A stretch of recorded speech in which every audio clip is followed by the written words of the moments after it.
However, Bangladesh has cancelled a $21 million deal with Indian state-run shipbuilder, marking a fresh low in bilateral relations.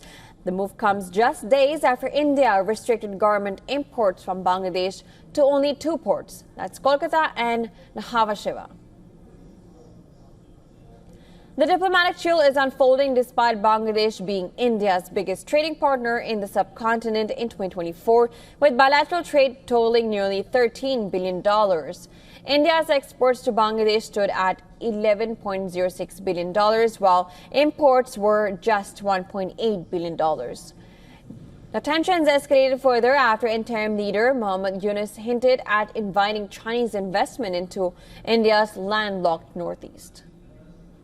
Following the political transition in August 2024, Bangladesh inherited a distressed economy. Quarterly GDP growth had slumped to just 2%, but rebounded to over 4%. Monthly exports rose to $4 billion. That is up from $3.4 billion a year ago. Remittances surged to $2.7 billion per month, 54% higher than the previous year. Inflation dropped since December and forex reserves stabilized at around $15 to $16 billion. However, investment sentiments remains weak. Capital goods imports hit a historic low of $812 million per month. Private credit growth also slowed sharply, and power sector fragilities continued to constrain industrial output. Now, despite some of the signs of recovery, deep-rooted weaknesses persist. Employment and real wages remain depressed, pushing millions closer to poverty.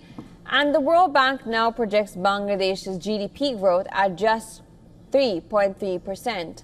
That is the lowest in 36 years.